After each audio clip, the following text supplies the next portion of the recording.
Did it work?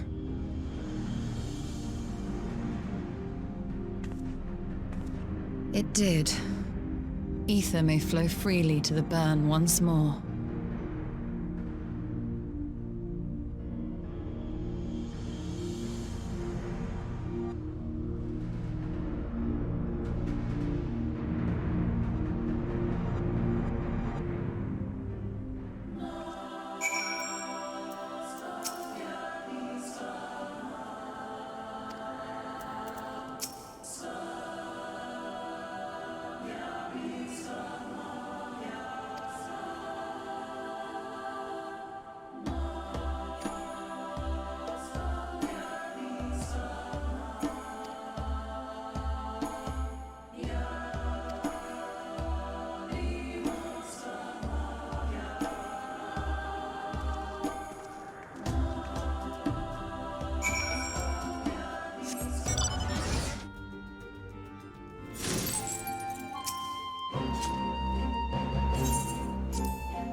Mistress Lys, Commander Aldin, it gives me great pleasure to formally welcome the city-state of Alamigo to the Eorzean Alliance.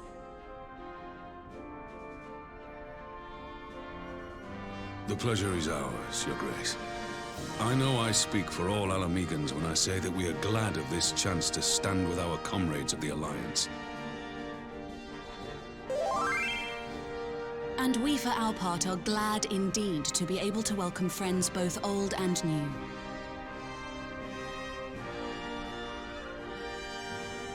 Lord Hien of Doma, at your service. Pray, accept my heartfelt thanks for your generous invitation. Nay, 'tis we who must thank you for journeying so far. And 'twould be remiss of me not to acknowledge the part the Scions of the Seventh Dawn have played in bringing all of us together. In times of great unrest, you and yours have been our constant companions, without whom we would not be here. With apologies to Lord Hien and Mistress Alisaie, it occurs to me that we have not gathered in this way since that fateful day in Uldar. The day I lost my arm and my freedom. As I lay in my cell, never did I dream that I would one day be given the chance to represent my homeland at this council. I would not even be alive had you not plucked me from the jaws of death. You, Yugiri, and Alphino. Would that the lad could be with us.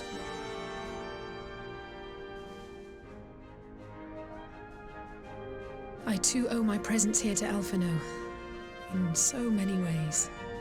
Until such time as he returns, I mean to carry on his good work as best I can.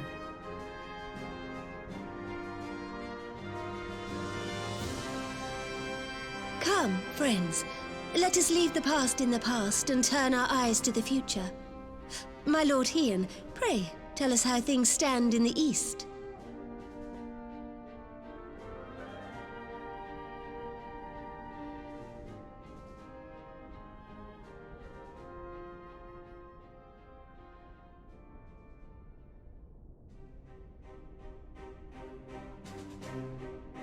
Having heard the rumors of dissent in Garlemald, I dared to dream of a peaceable solution. The Empire will not so easily change its ways. If the Garleans have a mind to take back Doma and Alamigo, we'll be hard-pressed to stop them, even with the might of 6 nations. But while we lack the strength to fight the tide, a course may yet present itself, if we read the winds aright. The winds suggest but one course to me. One which leads from the sea unto the river and thence to the source of all our woes. The Ascians. Indeed. All here have felt their blighted touch. It was the bringers of chaos who nurtured the Archbishop's tyrannical ambitions. They who bestowed upon him the secrets of summoning, as they have so many others before and since. And while they remain, we shall know no peace. Our objective is clear. The question is how to achieve it. That our enemy parades about in Xenos' skin poses problems in itself, but ere we get to them, how are we to infiltrate the Empire and get close enough to strike?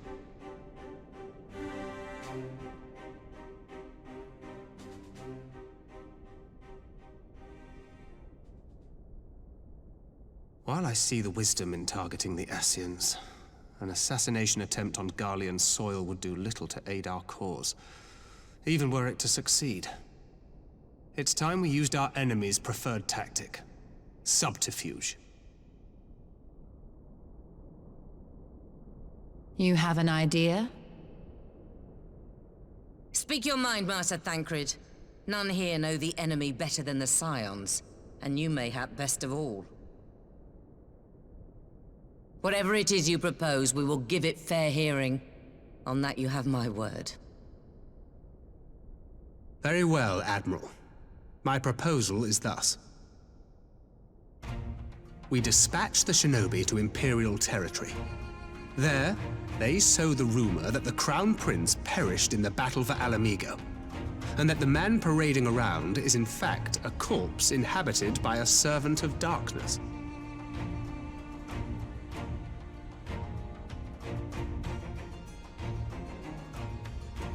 Well, it does have the ring of truth about it. And were the Garleans to learn that their future ruler is a puppet, the Empire would be shaken to the core. But at the risk of sounding stupid, would they actually believe such an unlikely story? I didn't. Ordinarily not. But prior to his miraculous recovery, rumors of Xenos' death had already begun to circulate around the Empire. Ultimately, however, what the masses believe is not our chief concern. Our true objective is to create an opening for rival factions within Garlemald to exploit. Just as a war of succession erupted in the wake of Emperor Solus's death. A war which raged until but recently, plunging the Imperial House into disarray as nephew and uncle grappled for the throne. It is no coincidence that one of Varus's first acts as Emperor was to name Xenos heir apparent, family feuds being so tiresome when armies are involved.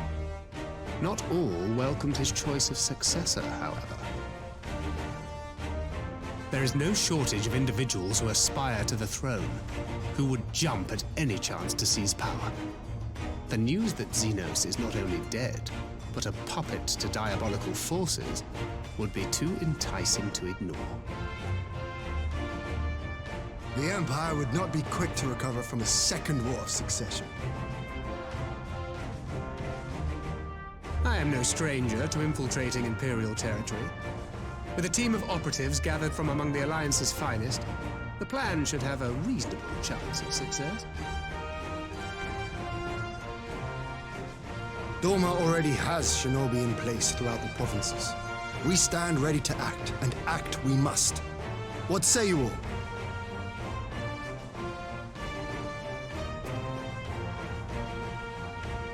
I'm for Master Thancred's proposal. We shine a light upon the Ascian and test the Empire's unity. 'Twas his plot that scuttled Doma's negotiations, was it not? Why then, if we can eliminate him, there may yet be a chance for peace. Let us wage this war of subterfuge, that we may one day lay down our arms. Gods know we never will while the Ascians remain.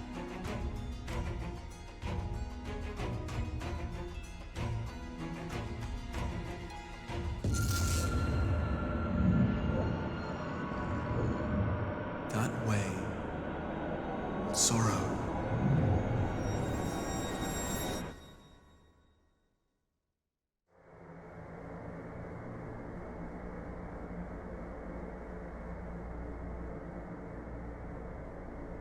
History must be changed.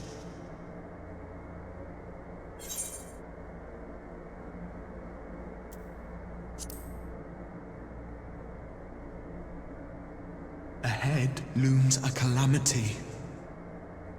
Ahead looms light, expunging all form and life. Twin dooms only you can forestall. Only you. What's the matter?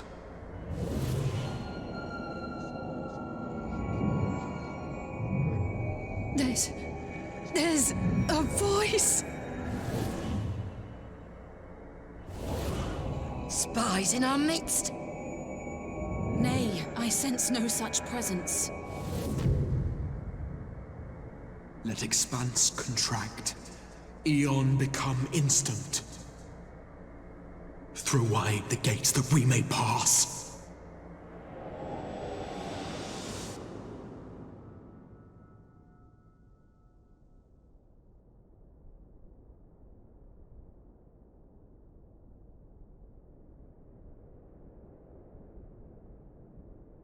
Is it over?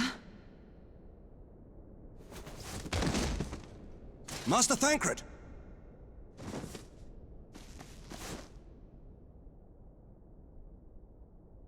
12 for Fend.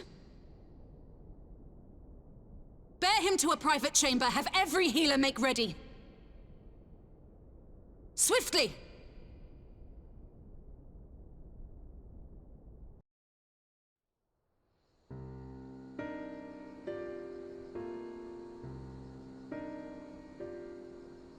Master Thancred remains in slumber. Though his vital signs appear stable, he's unresponsive. What could have done this? And why just him and not the others? I'm afraid we could not identify the cause, my lady. Our examinations revealed no wounds, nor the presence of any poisonous substances.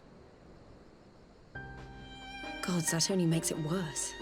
You're to let us know the moment there's any change, all right?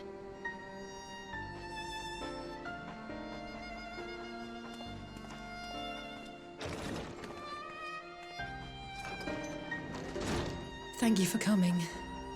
Knowing Thancred, he would apologize for being otherwise engaged at so crucial a juncture. In gifting us a course of action, Thancred sowed the seed of all that is to follow. We have but to nurture it as best we can. To him, I would say, rest easy, that he may wake to enjoy the fruits of our labors. Now, the matter of the mysterious voice must not be forgotten. Will you tell me exactly what happened?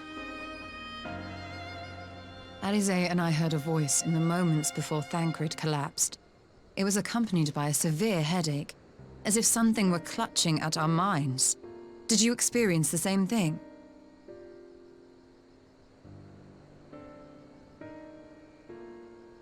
So, in between the voice and the pain, you felt as if you were somewhere else entirely.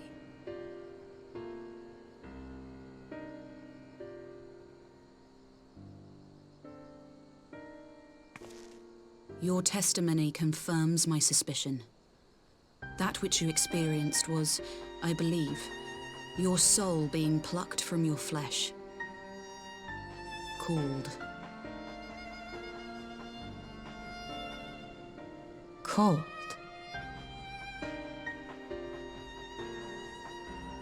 I myself examined Thancred. Reach out as I may, I could not sense in him the spark of life that is his soul.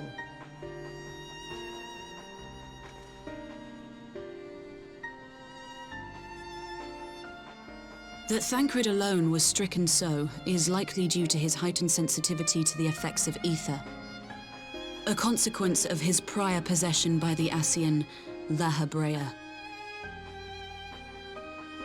The owner of the voice, whoever it may be, reached out to you, called your souls, and in so doing, caused you and yours such pain. But if that's true, where exactly are we being called to? I know not. Yet one thing is plain. Whoever waits for you on the other side is possessed of a power unlike any I have ever known.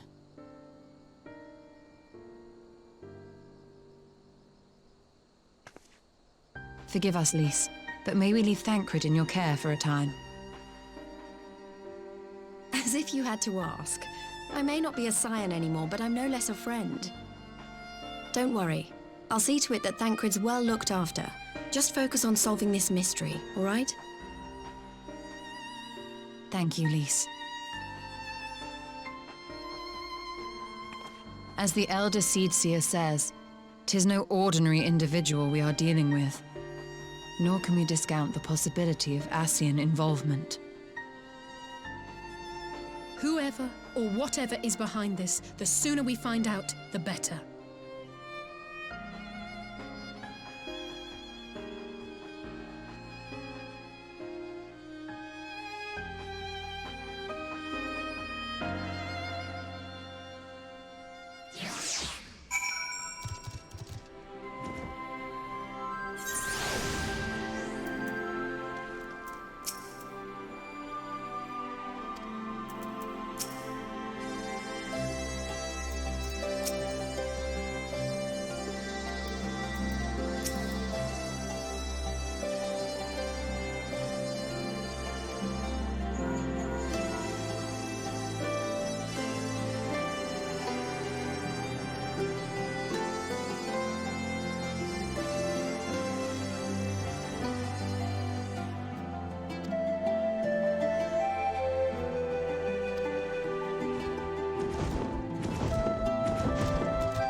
Urianger!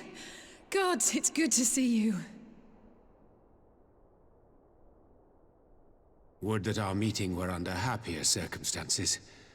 I judged the voice sufficient cause for concern even before you sent word of its effect on our comrade.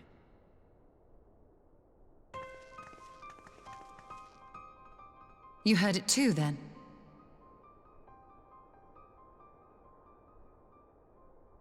Aye. And all but certainly at the selfsame instant. Alas, pained as I was, I could make little sense of what few words did then reach mine ears.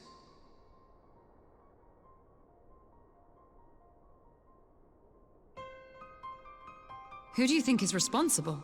Could this be the Ascians doing? That I cannot say.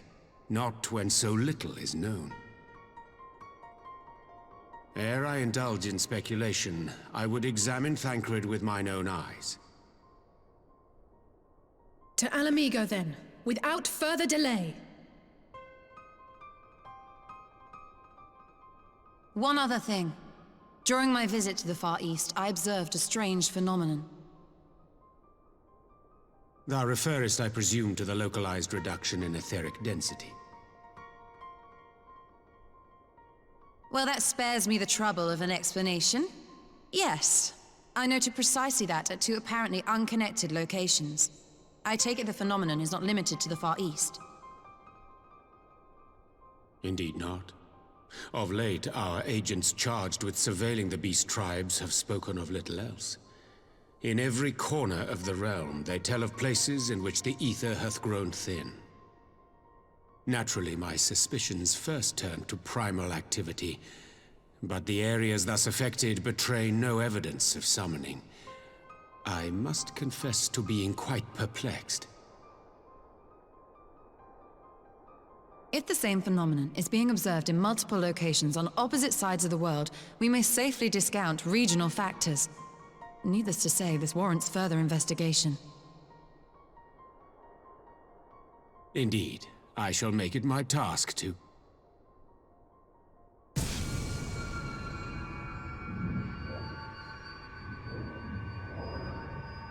The voice. It calleth to me once more.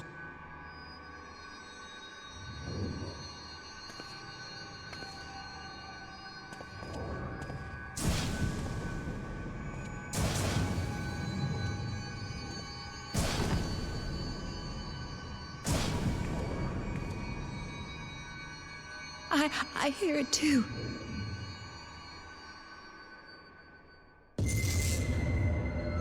Only you. Only you. No!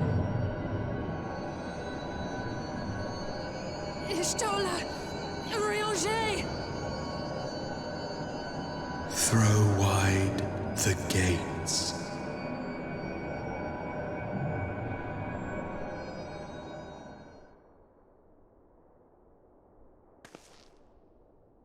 No! No, this can't be happening!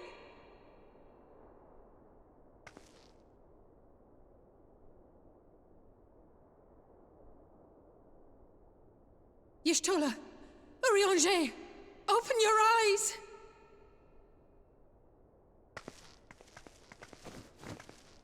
Open your eyes, I beg you! Say something! Anything! Not again. Please, not again.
Here he is, my lady.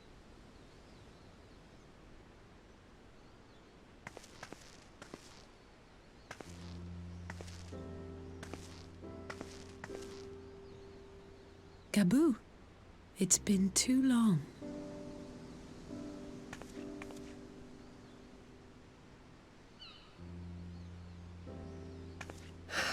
I'm afraid there's been no change.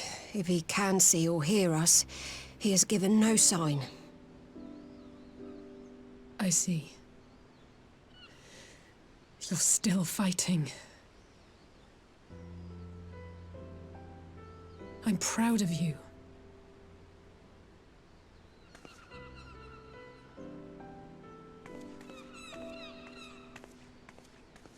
We promised that we would come and visit you together, didn't we?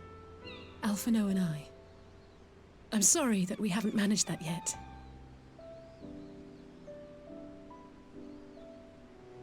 You know, with the three of us like this, does it not remind you of that night?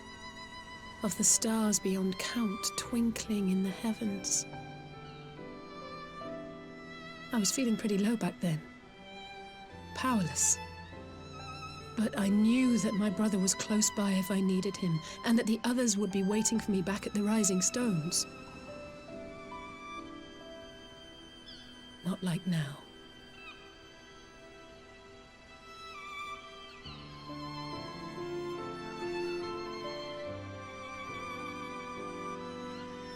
I've seen my share of trouble since coming to Eorzea.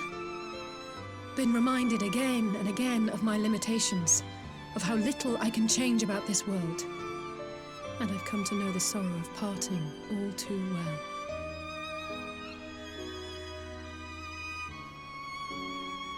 But to have the people I hold dear struck down before my eyes, and be powerless to help them, that I cannot bear.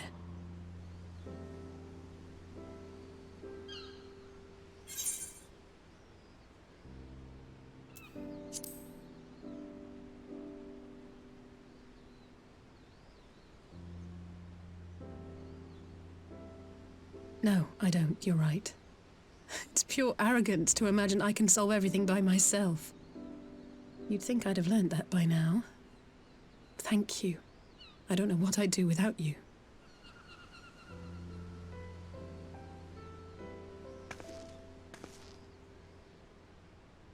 Well, that's more than enough brooding for one day. Come on. We have friends to save.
The populares no longer present an obstacle. Now is the time to bring the Empire's might to bear. A word from your radiance is all it takes. But one word, and the Imperial army will fall upon Alamigo as a pack of bloodthirsty wolves and tear that feeble nation apart.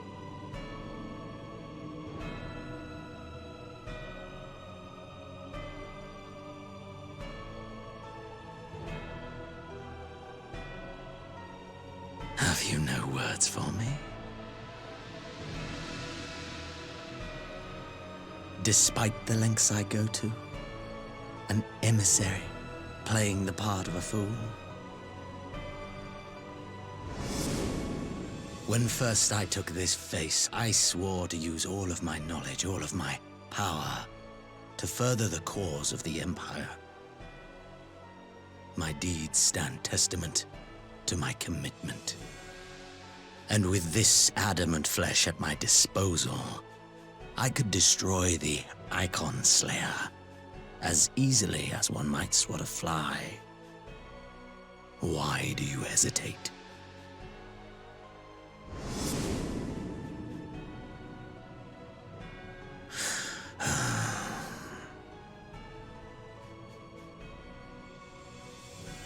Our enemy is resourceful. Though victory is certain now, it will not remain so indefinitely. Deliberate if you must, but be quick about it.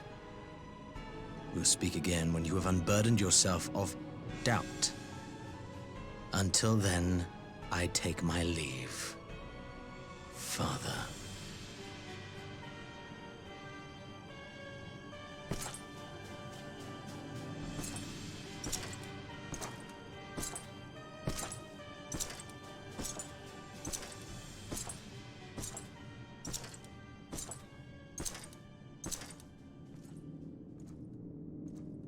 I should be the one to sigh.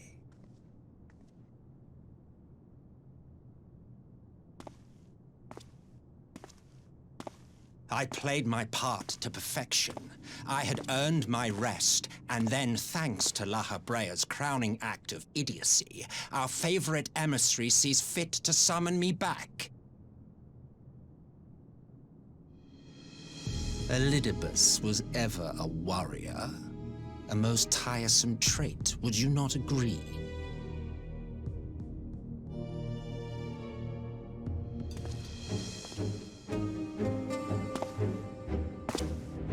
What? Have you no words for me either? No matter. I've long grown weary of this mummery. Now, my dearest grandson, let me remind you of your place in the simplest of terms.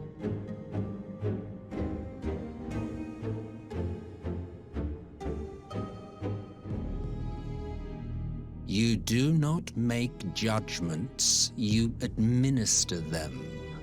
Swiftly and to the letter. Naught else is your concern.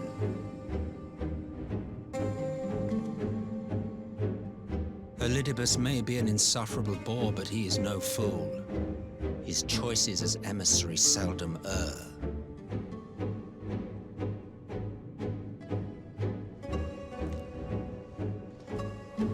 If aught threatens the balance twixt light and dark, it falls to you to remove it. Be it by your own hands or by your armies, you have ample means at your disposal.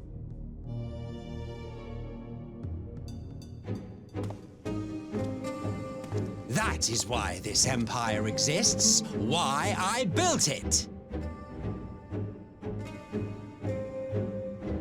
Oh dear, have I touched a nerve? You always were an easy one to read. I pity you, I do.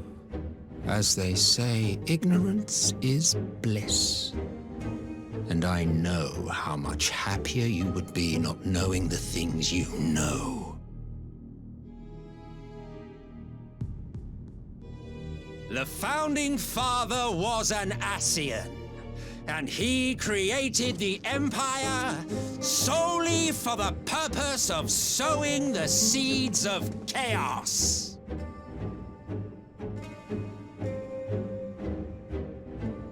Don't take it personally. I merely do my duty. To bring about a calamity requires no small amount of power, and there is no surer way to obtain such power than by collecting powerful pawns. To that end, I have labored long and hard, and I must say I am quite pleased with my handiwork, paltry though it seems in comparison to Alag.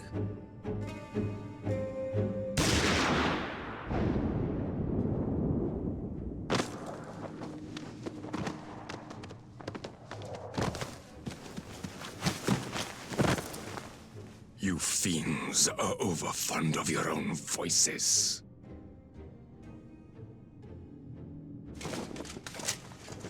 Mark me, Ascian. Man is the master of his own destiny.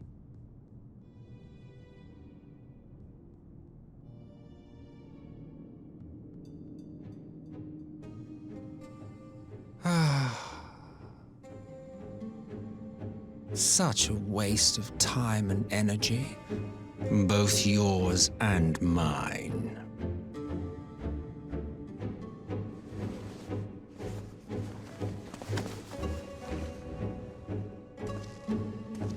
Lest you forget you are Emperor now. If you wish to spout drivel about man's destiny, save it for the masses.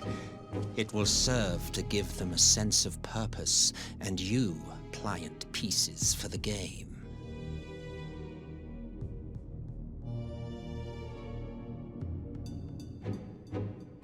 Oh, do stop sulking, boy. You, of all people, should understand. Ours is a struggle to restore both mankind and the world to their rightful state. Viewed thus, our goals are one and the same.